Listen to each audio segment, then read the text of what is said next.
19, verse number 4. Sachintayan nitham athashanod yatha mune sutokto nirtistakshakakya sasadhu mene nachirena takshaka nalam prasaktasya virakti karanam. Word to word translation and purport by His Divine Grace, A.C. Bhaktivedanta Swami Srila Prabhupada.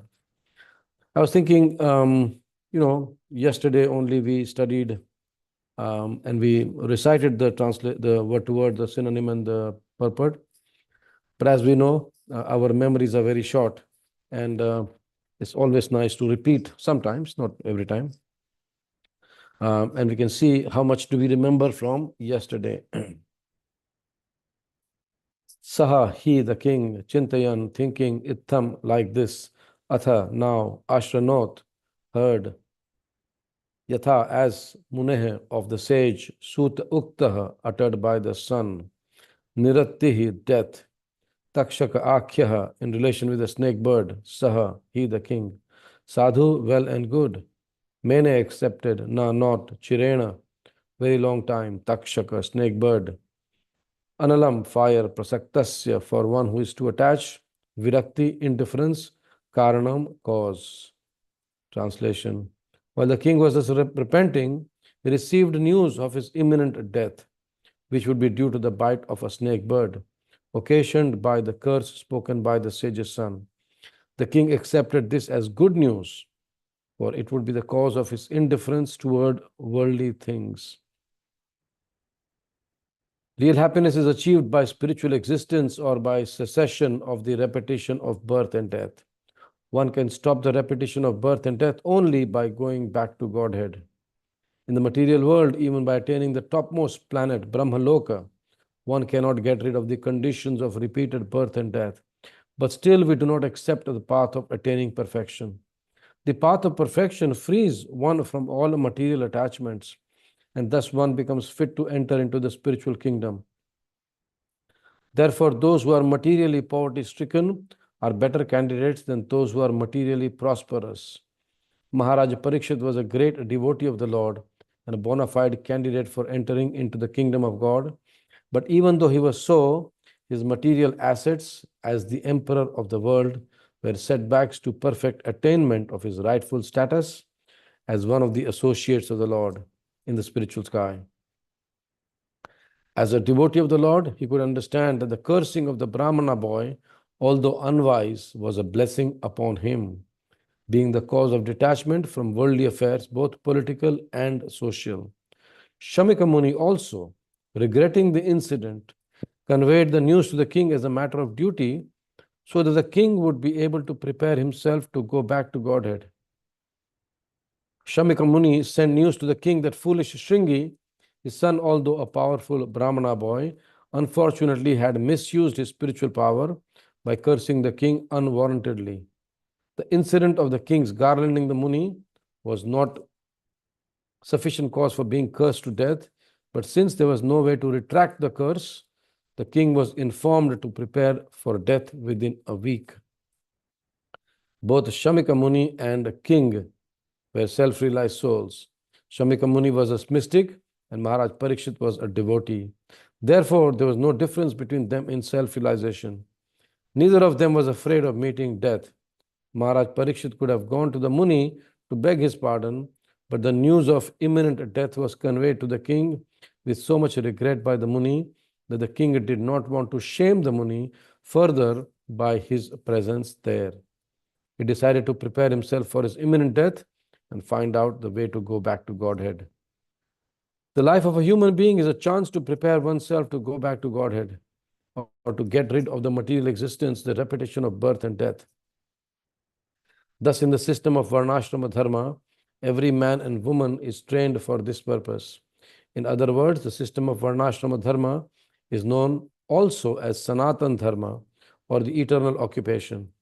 The system of Varnashram Dharma prepares a man for going back to Godhead, and thus a householder is ordered to go to the forest as a Vanaprastha to acquire complete knowledge and then to take sannyas prior to his inevitable death.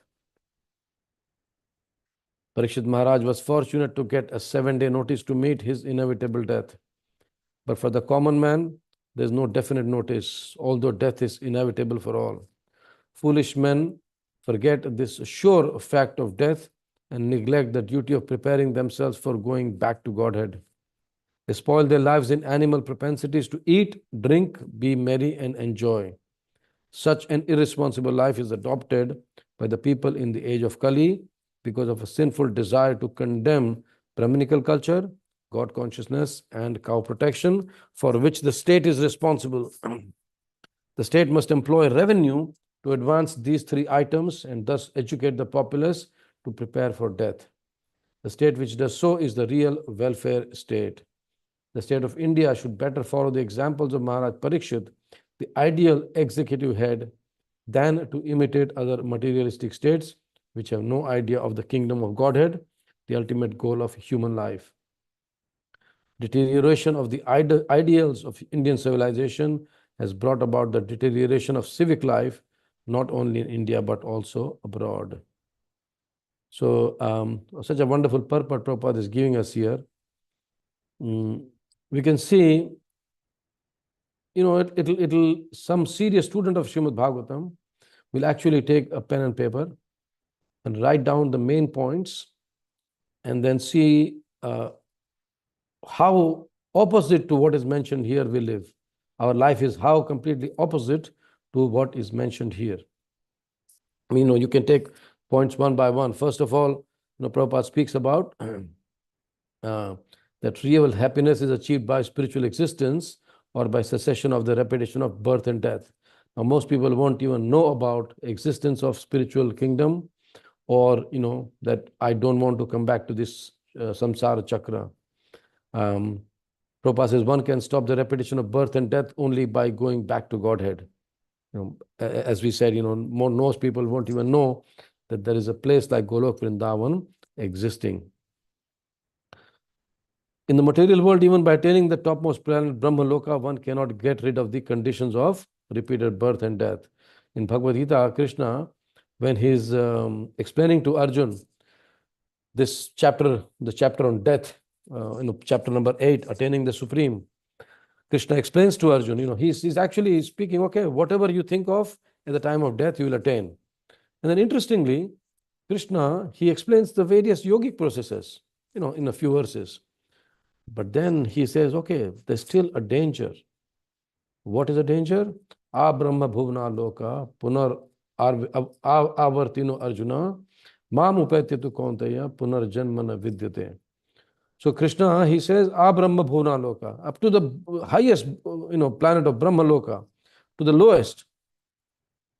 Krishna says every place is a place of misery, and where repeated birth and death take place.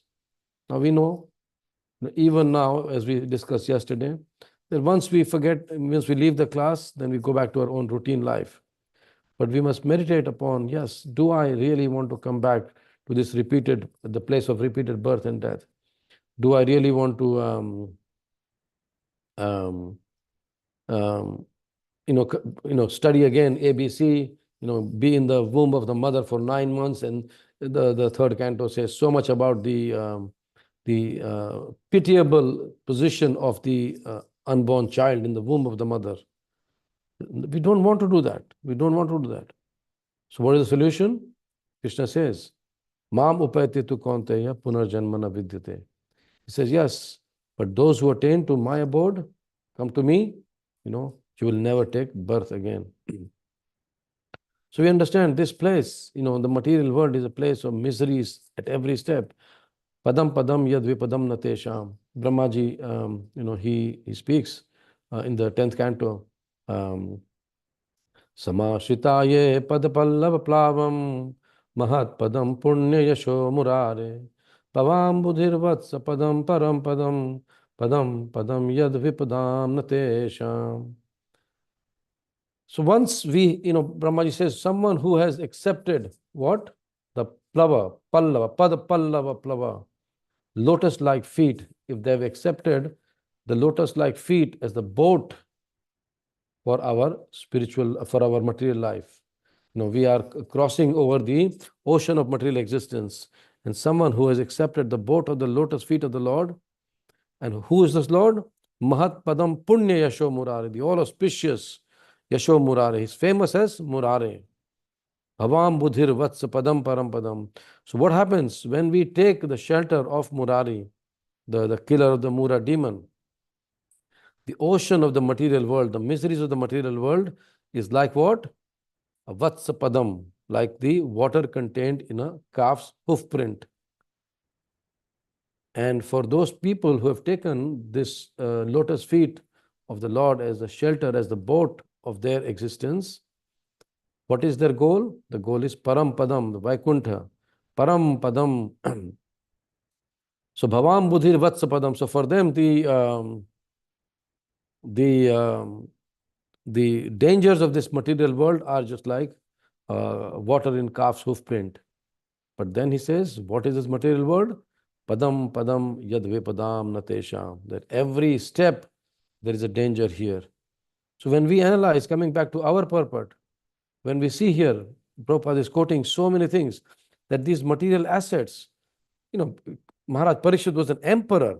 He was not only a king, not only a subedar, not only a zamindar. He was an emperor. And he understood because of being a devotee.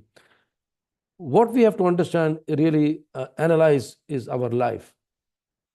All these, all of us who are on the screen today, we are at different stages of life. But we really have to analyze. Okay, I am at this stage. Where do I progress from here? What can I do? Can I add a bit more to my spiritual life? And can I add a bit more to my direct spiritual life, direct spiritual practice? Something indirect we can do, yes. Indirect we are doing many times. The other, 59 process of bhakti. But can we increase somehow or the other the 5 main limbs of bhakti in our lives? Can we also assist Prabhupada in spreading the mission of Krishna consciousness? Can we also go out of our comfort zones? So this is the analysis we have to do. Maharaj Parikshit, he did the same thing. He immediately analyzed, okay, the Brahmana boy has cursed me. There's no point in, retaliating against that. Prabhupada also beautifully mentions that he did not want to go to Shamika Muni for pardon. Now, this is the devotee culture. Yesterday we were speaking of Brahminical culture. Brahminical culture is the education which is given, and Prabhupada says here, because of his being the pious king, he was already trained, and this training is to be given to us. And we have to also aspire for this training at every step. Can I ask question? Can I have a one-to-one discussion with a devotee and find out what service can I be engaged in? Sometimes devotees call us and say, Prabhu, please, can you please engage me in some service? So then we ask the question, what type of service and what frequency of service you want?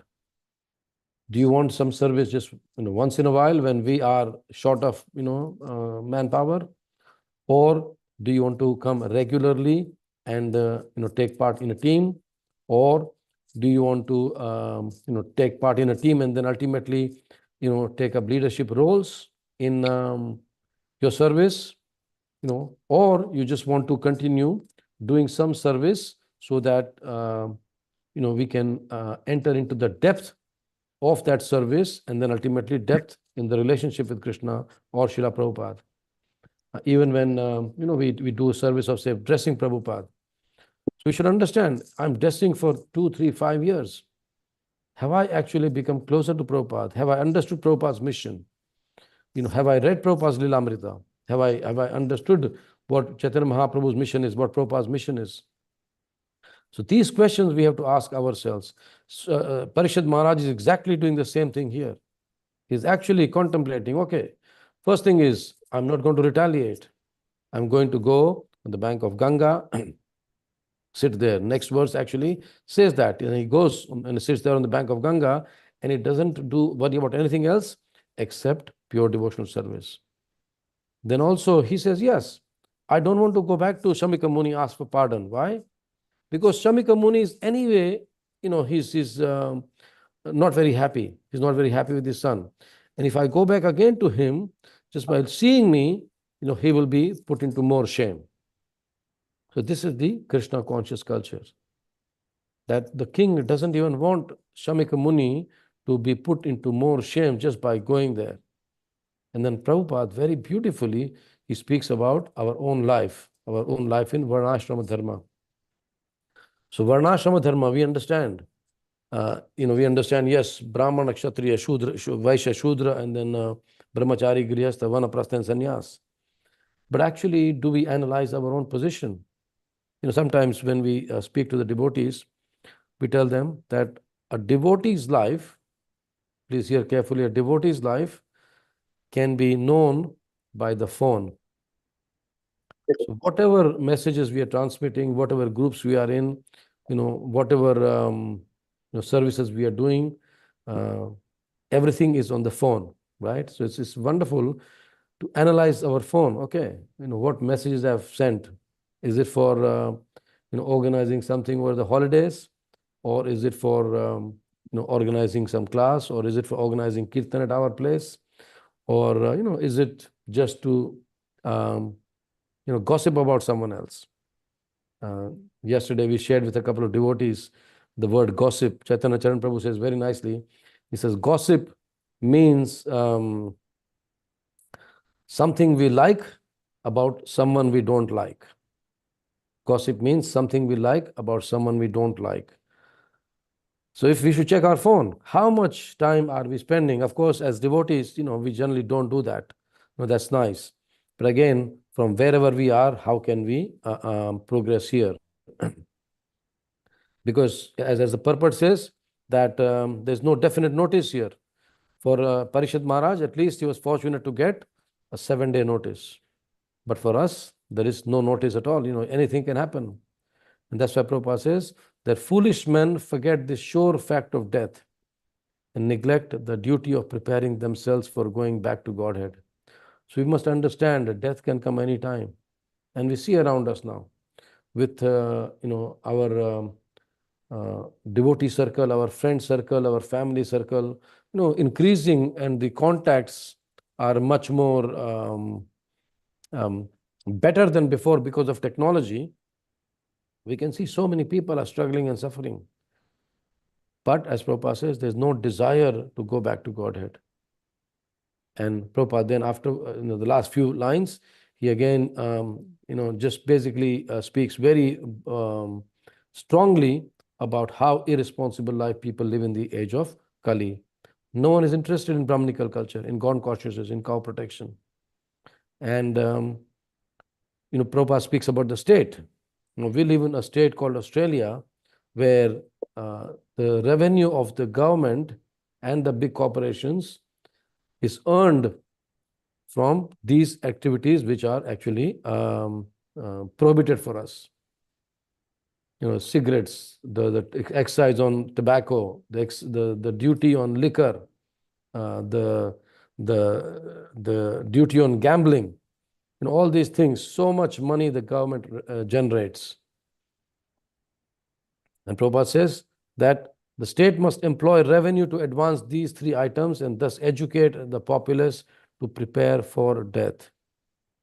Now, please, dear devotees, understand that we are not living in such a society.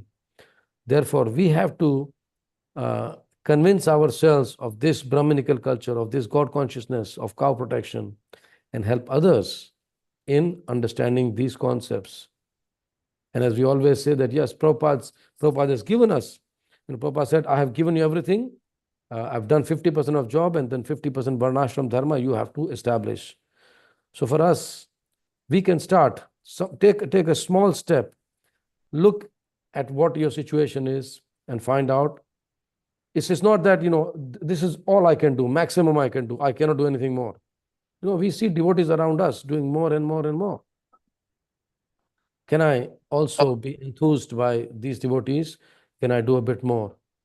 And then how to do a bit more for the long term, that requires a bit of discussion, a bit of intelligence, a bit of drawing from the experience of senior devotees.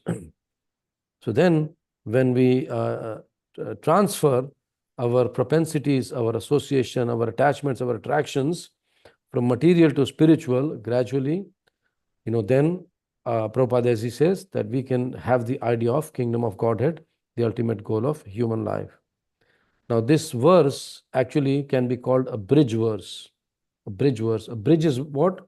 You are at one end of the river and bridge takes you to the other end of the river. So we are in one spectrum of our material and spiritual life.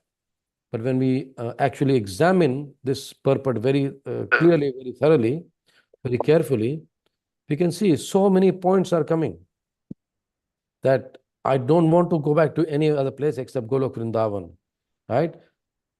I want to use everything what I have in the service of Krishna. And if anything I have is becoming an obstacle, Prabhupada says, for Maharaj Parikshit, these material assets were setbacks to perfect attainment of his rightful status as one of the associates of the Lord in the spiritual sky. So if any of our things are coming as a setback to our thoughts of Krishna, we should get rid of that. Someone is cursing us, okay, don't retaliate. Again, one important lesson I understood in the beginning of my spiritual life, that when we have committed mistake, even if we have not committed mistake, and some senior is chastising us, right, I was trained that don't try to justify yourself. I was thinking, why? If I have not done anything wrong, why should not I justify myself? To let the other devotee know, the senior devotee know that, I have not done this mistake. Then the answer came immediately. The devotee told me that when we justify ourselves, the mercy stops. The mercy stops. Now, of course, I'm expecting some questions on this, but, believe it, in my spiritual life, I've learned that no retaliation. In the beginning, I used to retaliate. Retaliate not in the aggressive manner, but at least to defend my position. Now I have even stopped doing that. We can do, whatever best we can do according to Vaishnava behavior. But if there is a choice I have to make between being right and being kind, I will always take the decision. At least I will try. I won't say I always. Still we are conditioned. So, I will choose being kind rather than being right. So many points are coming out of this purport. So I thought I will discuss this again, continuing from yesterday. And then Prabhupada speaks about our own varnashrama dharma, that we should prepare ourselves for death, and we should prepare ourselves for imminent death. And this way, we do not want to neglect the duty of preparing ourselves for going back to Godhead. We are living in a society, in the world, where everything is opposite us. So let's be a bit more aware, a bit more alert, and then see how can I perfect my own life, help others in perfecting their lives by contributing to Srila Prabhupada's mission and make Srila Prabhupada happy. Yesterday, we were discussing with some devotees about Krishna's happiness.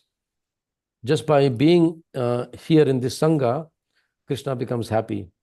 But Krishna will become more happy when we meditate on these points which are given, try to implement them, and try to help others in understanding and engaging them in different services.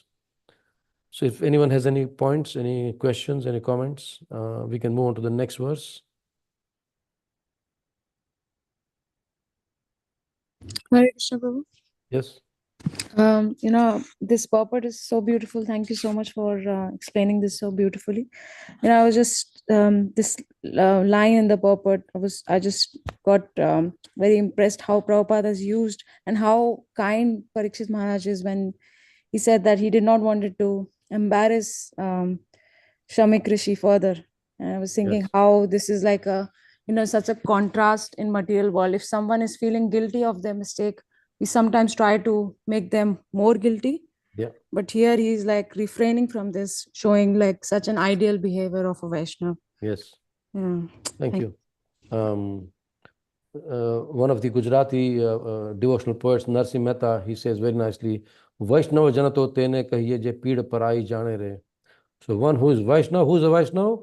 Who knows the pain, the suffering, the tribulations of the other person. So always when we interact with someone else, we should try to understand, even when we are speaking to someone for the first time, we should try to understand, okay, so this person has come to the abode of the Lord. Let us try to understand and help them as much as we can. That's all. And Prabhupada says, when we go out to distribute books, leave a good impression. So same thing, we meet someone, we leave good impression. Bhagavatam Prabhu also used to say that anyone who meets, anyone who meets in his work life, at the end, he will shake his hand and he says, I wish you well. I wish you well. Even a simple thing like this, creates a good impression on someone else's mind. So this is what it is. Yes, this is the standard of Vaishnava culture. So we should somehow or the other hear about these things, hear about these personalities, try and see if we can implement these things. And these are very simple things to implement. Yes, thank you, Mataji, for sharing. Anyone else? I don't think we'll be able to cover the next text because only a couple of minutes left. If there's any reflections or realizations or any other topic, because I don't want to spoil this for someone else who's giving the class tomorrow. This text 5 is again beautiful verse. Maharaj Parikshit sat down firmly on the banks of the Ganges to concentrate his mind in Krishna consciousness, rejecting all other practices of self-realization. Because transcendental loving service to Krishna is the greatest achievement, superseding all other methods. Of course, we are very fortunate to be Krishna conscious right from the beginning.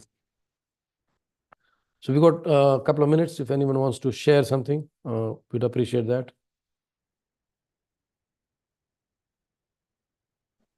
Hare Krishna Prabhu.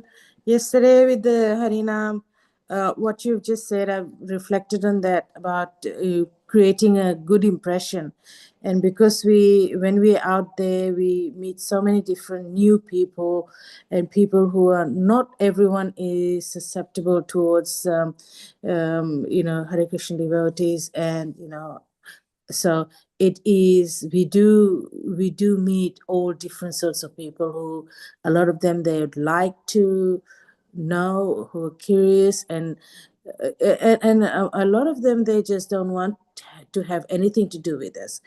However, we have to be very gentle towards each and everyone, and I found that I was not pushing myself in the sense that, not trying to be very careful not to create a negative impression towards us. And yesterday I noticed that was my aim, was to make sure that they see us, they enjoy the music, and then like the kirtan was so, I just felt kirtan was more important than anyone just taking the book. It's just giving them the opportunity to understand that we are here, we're not going anywhere. It's just that our presence was more important than anything. Because I was being a bit careful yesterday around what you have just said. So thank you, Mati. Yes. that, Two things we noticed yesterday. First of all, the manager of the Mount Guard market, Leandra, she's of course very favorable now, so she wants us to be there once every month. So that's such a nice thing. And the other thing is, yesterday we noticed that a lot of Asians were generally not very interested. They were also chanting and dancing with us very, very enthusiastically. So that, when we go repeatedly, it creates a good impression on people's minds. And whatever background you come, when they hear the holy name, purification happens. Yes, a lot of Asians yesterday we saw that they were also, taking videos, chanting and dancing with us. Thank you, Mataji. Hare Krishna. Okay, 7:01. Thank you very much for joining. Krishna willing, tomorrow morning, 6:30, we again join for the study session of Srimad Bhagavatam. Srila Prabhupada ki jai, Grantharaj Srimad Bhagavatam ki jai. Hare Krishna. Thank you. Krishna.